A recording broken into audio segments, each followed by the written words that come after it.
siguiente cuestionante que creo que muchos tienen, y es si hay vida después de la muerte. La respuesta es clara, si nos vamos o nos basamos, por ejemplo, en la Biblia, en este caso, que es nuestro libro de apertura, para iniciar, pues esta nos indica que sí, porque si nos vamos, por ejemplo, al libro de Juan y buscamos lo que es la parte del capítulo 11, versículo 25 al 26, Jesucristo dice: yo soy la resurrección y la vida.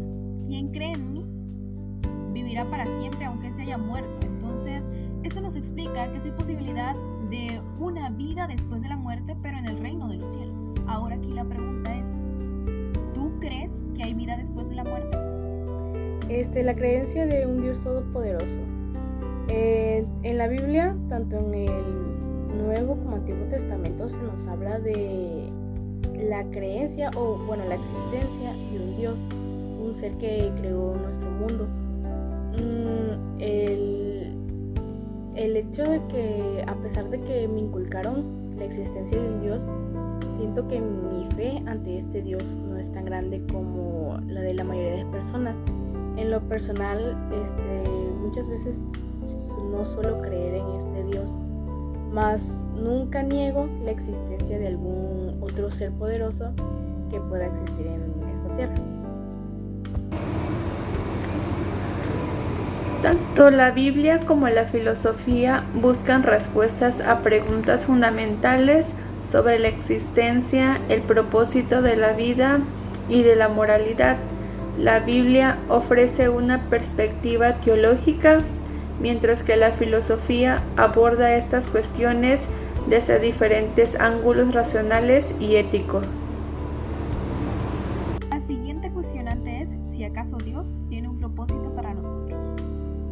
En la búsqueda constante del ser humano, siempre se ha encontrado la interrogante de pensar si éste tiene una función o un propósito que le permita ser y estar dentro de este plano terrenal. Claro que esto depende mucho de su ideología, su manera de ser, su manera de pensar y la manera en la que éste puede concebir un Dios o un ser supremo. Si nos referimos a Dios, sí lo hay. Sí tiene un propósito. Por ejemplo, si nos vamos a la parte de Mateo, en el capítulo 22, del versículo 37 al 40, nos dice que el propósito del ser humano es conocer a Dios, amarlo y obedecerlo. Y no necesariamente obedecer reglas estrictas, porque tenemos libre albedrío como humanos, sino simplemente obedecer reglas para nuestro propio bienestar. ¿Tú qué piensas?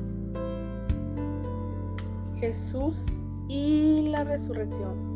Bueno, como la mayoría sabe, la gente que es católica, en la Biblia se nos cuentan sobre Jesús y su crucifixión, donde Jesús carga una cruz, le pegan latigazos y al final lo crucifica muriendo en la cruz. Este acto que se nos cuenta en la Biblia es un acto de bondad, algo que representa de que a pesar de haber pasado muchas cosas, siempre va a haber personas que a pesar de todo nunca van a ser crueles, nunca van a tener la necesidad de querer hacerle daño a los demás, que a pesar de tantas peleas, tantos golpes, seguirán con su misma esencia.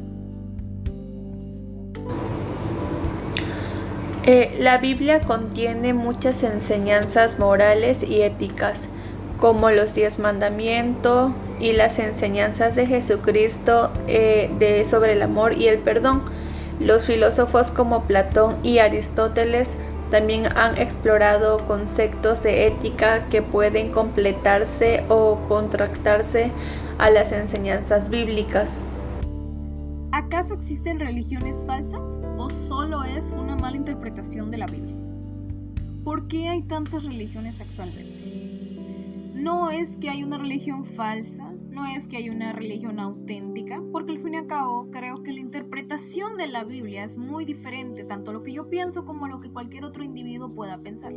Y de ahí es donde surgen las divisiones de pensamiento a través del tiempo, las ideologías y la gente que claramente va a compartir esas ideologías, o quienes digan no me gustó, no considero lo mismo, no opino lo mismo, hago otro grupo. y hago otra religión porque no me identifico. Entonces, no es que haya una religión auténtica, no es que haya una religión falsa, simplemente hay ideologías y pensamientos críticos distintos que únicamente hacen que hayan diferentes puntos críticos. La creencia de un Dios todopoderoso. En la Biblia, tanto en el Nuevo como Antiguo Testamento, se nos habla de la creencia la existencia de un Dios, un ser que creó nuestro mundo. El hecho de que, a pesar de que me inculcaron la existencia de un Dios, siento que mi fe ante este Dios no es tan grande como la de la mayoría de personas. En lo personal, muchas veces no suelo creer en este Dios, mas nunca niego la existencia de algún otro ser poderoso que pueda existir en esta tierra.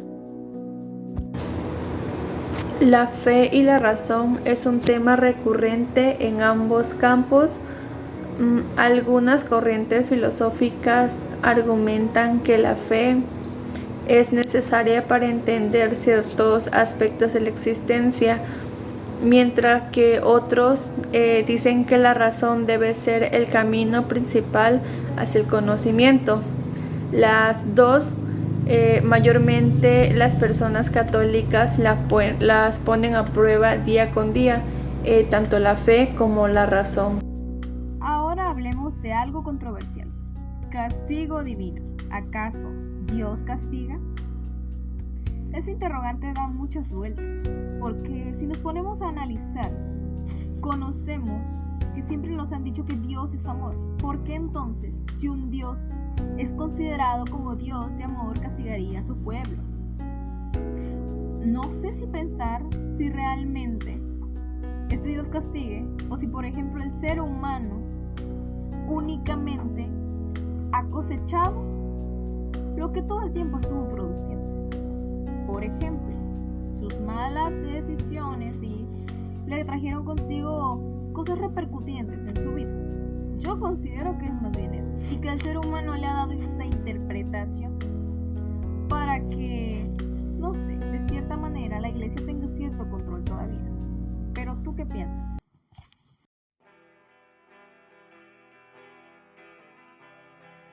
Ahora vamos a hablar acerca de la canción Zombie del grupo Secondberry, que habla acerca de la guerrilla que hubo acerca del gobierno británico, tropas desplegadas hacia la parte de Irlanda, el cual remonta entre la década 70-80, que deja muchos heridos, muchas pérdidas, pero con ello un caso impactante donde 2 niños pierden la vida, y esta canción nace como homenaje hacia estos 2 niños que pierden la vida.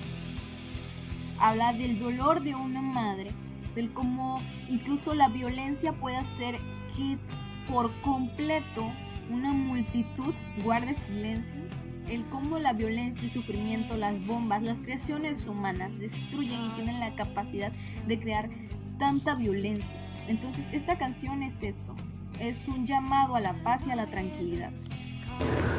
La canción critica no solo la violencia en sí, sino también cómo ésta se perpetúa a través del tiempo, afectando a todos, especialmente a los más jóvenes.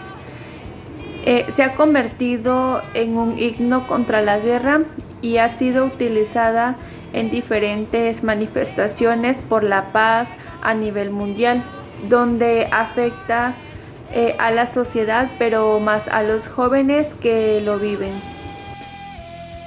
En el video musical se aprecia un video con un contenido bastante fuerte, no necesariamente porque sea un video sangriento, no, sino porque tiene mucho significado. Le hacen homenaje ciertamente a los 2 niños que claramente perdieron la vida en aquel entonces, pero no refiriéndose netamente a sus niños, sino ser un grupo de niños jugando, el cómo empiezan a caer las partes de las tropas militares, el cómo su inocencia es arrebatada, el cómo la paz y la tranquilidad de estos niños se pierde. Entonces eso se ve reflejado en el video, el cómo la sociedad por completo se quebranta ante algo tan vulnerable que es como los momentos de guerra, y el cómo el sufrimiento de los niños se ve reflejado a través de el llanto, de la tragedia, de lo que dentro de ese video, o sea, tiene un contexto bastante fuerte que hay que analizar. Las diferencias que orillan a las peleas. Bueno, el ser humano es una especie pensante, vaya.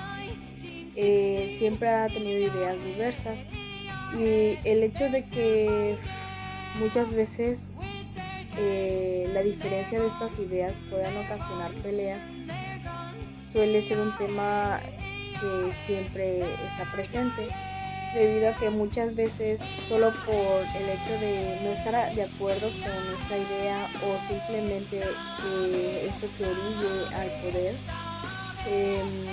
muchas veces crea conflicto entre personas, llevando así peleas constantes entre todos. La deshumanización y el sufrimiento también busca una salida, donde la violencia, la angustia surge a confrontar el dolor humano, también la pérdida humana y la forma en que las personas se convierten en su misma sombra debido a la violencia que están presentando, al miedo y a la angustia que están presentando, confortando o otra circunstancia que pueden pasar en ese momento. Bueno, el dolor en las pérdidas es algo que el ser humano nunca puede evitar. En algún momento, ya sea de muy pequeño hasta ser alguien viejo, en algún momento te va a tocar perder algún ser querido, ya sea por alguna enfermedad, conflictos o algún accidente. El hecho de que muchas veces las personas den luto a la pérdida de estas personas es algo que siempre va a estar. Es algo que la mayoría, a pesar de todo, nadie puede saber el sufrimiento que puede estar pasando la otra persona. Si hay gente que, a pesar de haber pasado tanto tiempo, siguen sin superar de la pérdida de ese ser querido.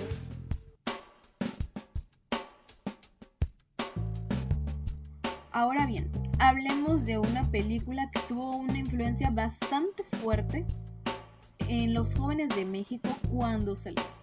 La película de Amor, Amarte Duele. ¿Qué hay detrás de ella? Bueno, no solamente nos cuenta una historia de amor y lo trágico que puede llegar a ser eso cuando esa pareja no es de vida, cuando no es aceptada, sino vemos por qué razón no es aceptada. Aquí vamos a analizar un poquito lo que son las diferencias de clases sociales, el cómo muchas veces la posición económica juega un papel súper fuerte o importante al momento de elegir pareja, el cómo desde aquel entonces ya estaba muy marcado la discriminación y cómo, por ejemplo, lo vemos en la actualidad.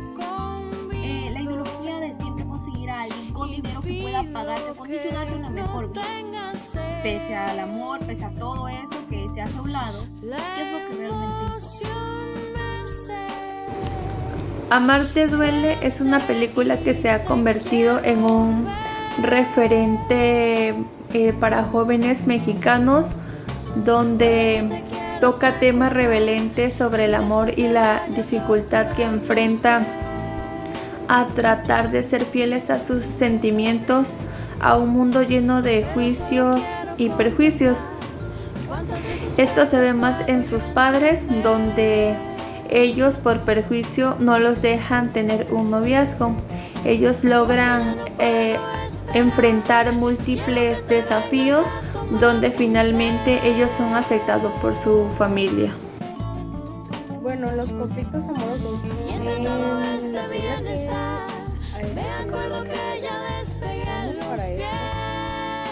mayormente los conflictos amorosos vienen afectados por las decisiones no tanto de la pareja, sino por personas externas, ya sea los papás o bueno, familiares de esas personas. debido a que sienten que la pareja no debería seguir simplemente por el hecho de tener diferente rango o por simple hecho que no les guste el hecho que se relacione con otra persona. Llega a crear conflictos amorosos, haciendo que las parejas suelen discutir sin alguna razón o por otras personas en específico. Hay que analizar que esta película, muy aparte de las cuestiones de diferencias de clases sociales y las consecuencias que puede traer o repercusiones personales, también involucran otras cuestiones, por ejemplo las cuestiones emocionales, que es aquello que estamos dispuestos a hacer o no hacer por amor o por desamor. Por ejemplo, aquí rompe estigmas sociales de la discriminación, las desigualdades por clases sociales, porque es perfecto. Pero también vemos que las personas pueden llegar a ser capaces de hacer por despecho. Por ejemplo, el eje de Renal, que en este caso es la protagonista, de modo el trágico final que nos brinda al ver el no haber considerado la autorreflexión, el no haber considerado también posiblemente lo que sus acciones traerían consigo, el tipo de consecuencias que sus acciones le pudieron haber traído o le traerían a futuro. Entonces, estas cuestiones son dignas de admirar, de apreciar y sobre todo de considerar qué es lo que tú estás dispuesto a hacer por amor. Y bueno, la discriminación muchas veces se ve mayormente en personas con bajos recursos, cuando alguien de poder o que suele tener más dinero suele humillar a la gente que no puede tener lo que ellos. Siempre suelen pensar que esas personas tienen un nivel más bajo, cuando claro, el hecho de haber nacido en una familia pobre nunca sería el motivo de alguna discriminación.